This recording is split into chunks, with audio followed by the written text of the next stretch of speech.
एक बड़े से घने वन में एक बहुत बड़ा शेर रहता था। वह रोज शिकार पर निकलता और एक ही नहीं बल्कि कई कई जानवरों का काम तमाम कर देता।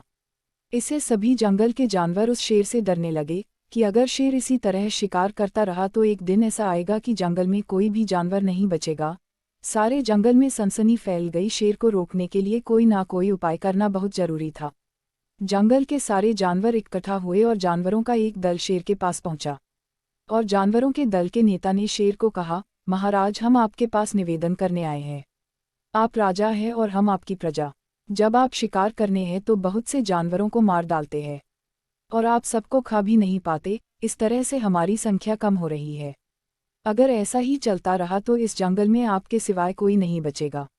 हमारे बिना आप राजा कैसे रहेंगे? हम चाहते हैं आप सदैव हमारी राजा बने रहे।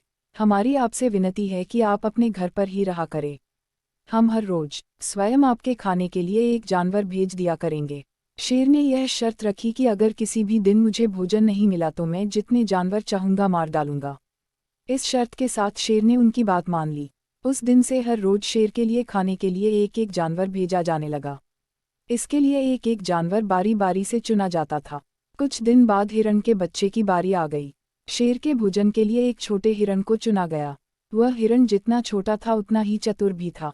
उसने सोचा, बेकार में शेर के हाथों मरना मूर्खता है। हिरण ने अपनी जान बचाने के लिए एक तरकीब ढूंढी। हिरण धीरे धीरे आराम से शेर की गुफा की ओर चल पड़ा।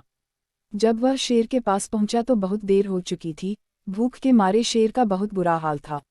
जब उसने एक छोटे से हिरण को देखा तो गुस्से से बौखला उठा और बोला, किसने तुम्हें भेजा है? एक तो इतने छोटे हो, दूसरी इतनी देर से आ रहे हो। जिन बेवकूफ़ी ने भेजा है उनका काम तमाम कर दूंगा।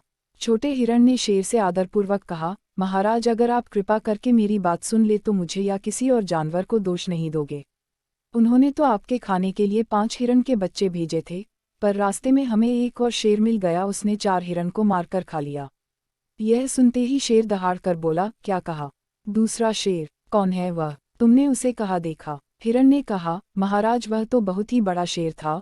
वह जमीन के अंदर बनी एक गुफा से निकला था। वह तो मुझे भी मारने जा रहा था, पर मैंने उससे कहा, सरकार, आप बहुत बड़ा अनर्थ कर रहे हैं। हम सब अपने महाराज के भोजन के लिए जा रहे थे, लेकिन आपने उनका सारा भोजन खा लिया है। हमारे महाराज ऐसी बातें सहन नहीं करेंगे। वे जरूर यह आपको मार डालेंगे। महाराज, मेरे ऐसे कहते ही वह गुस्से से लाल पीला होकर बोला, बेवकूफ़, एक जंगल का राजा सिर्फ मैं हूँ। यह सब जानवर मेरी प्रजा है। मैं उनके साथ जैसा चाहे वैसा कर सकता हूँ। जिस चोर को तुम राजा कहते हो उस चोर को मेरे सामने हाजिर करो, मैं उसे बताऊंगा कि असली राजा कौन है। हिरण की बात सुनकर शेर को बहुत गुस्सा आया और उसने कहा, मुझे फौरन उस मूर्ख का पता बताओ, मुझे वहां ले चलो। जब तक उसे जान से न मार दूं मुझे चैन नहीं आएगा। हिरण ने शेर को एक कुएं के पास लेकर गया।